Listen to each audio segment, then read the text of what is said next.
Metrology हमारे लिए mirror की तरह होती है। दुनिया में हमारे प्रोडक्ट्स कहां स्टैंड कर रहे हैं, हमें क्या सुधार की जरूरत है, ये पहचान, ये सेल्फ इंट्रोस्पेक्शन मेट्रोलॉजी से ही तो संभव होता है।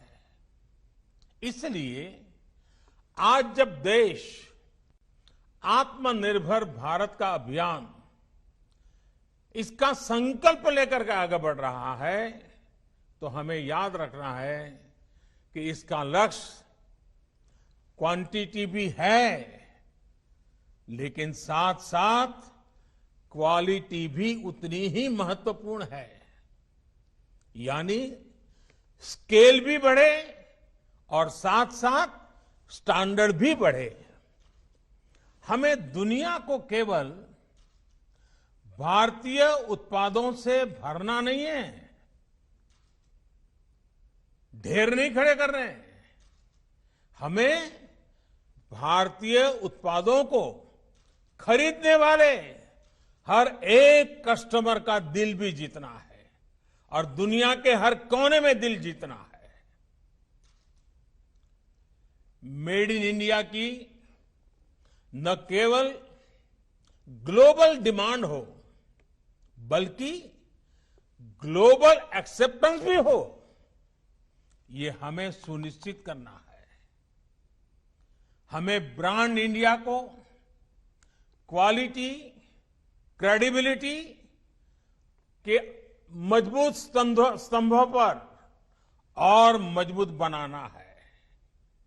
साथियों, मुझे खुशी है कि भारत अब इस दिशा में तेजी से आगे बढ़ रहा है। आज भारत दुनिया के उन देशों में है जिनके पास अपना नेविगेशन सिस्टम है।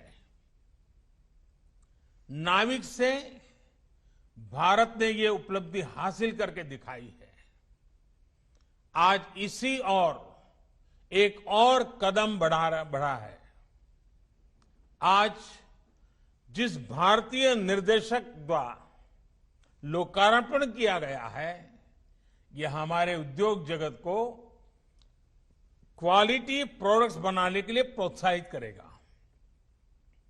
अब food, edible oils, minerals, heavy metals, pesticide, pharma और टेक्सटाइल, ऐसे अनेक क्षेत्रों में अपने सर्टिफाइड रेफरेंस मटेरियल सिस्टम को मजबूत करने की तरफ हम तेजी से आगे बढ़ रहे हैं।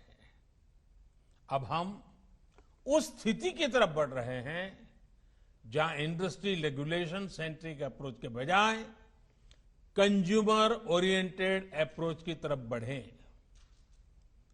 इन नए मानकों से देश भर के जिलों में वहां के लोकल प्रोडक्ट को ग्लोबल पहचान दिलाने का अभियान है। उसको बहुत लाभ मिलेगा। इससे हमारे एमएसएमई सेक्टर को विशेष लाभ होगा, क्योंकि बाहर की जो बड़ी मैन्युफैक्चरिंग कंपनियां भारत आ रही हैं, उनको यहीं पर इंटरनेशनल स्टैंडर्ड्स की लोकल सप्लाई चेन मिलेगी। सबसे बड़ी बात, नए मानकों से एक्सपोर्ट और इंपोर्ट दोनों की क्वालिटी सुनिश्चित होगी। इससे भारत के सामान्य उपभोक्ता को भी अच्छा सामान मिलेगा, एक्सपोर्टर की परेशानी भी कम होगी। यानी हमारा प्रोडक्शन, हमारे प्रोडक्ट्स क्वालिटी में जितने बेहतर होंगे, उतनी ही ताकत देश की अर्थव्यवस्था को मिलेगी। साथियों, अतीत से लेकर वर्तमान तक आप कभी भी देखें, जिस देश ने साइंस को जितना आगे बढ़ाया है, वो देश उतना ही आगे बढ़ा है। ये साइंस, टेक्नोलॉजी और इंडस्ट्री का वैल्यू क्रिएशन साइकिल है। साइंस से कोई आविष्कार होता है तो उसी के प्रकाश में टेक्नोलॉजी विकसित होती है और टेक्नोलॉजी से इंडस्ट्री खड़ी होती है, नए उत्पाद तैयार होते हैं, नए आइटम निकलते थे, प्रोडक्ट निकलते हैं। इंडस्ट्री फिर नए रिसर्च के लिए साइंस में इन्वेस्ट करती है और ये साइकिल नई संभावनाओं की दिशा में आगे बढ़ती जाती है।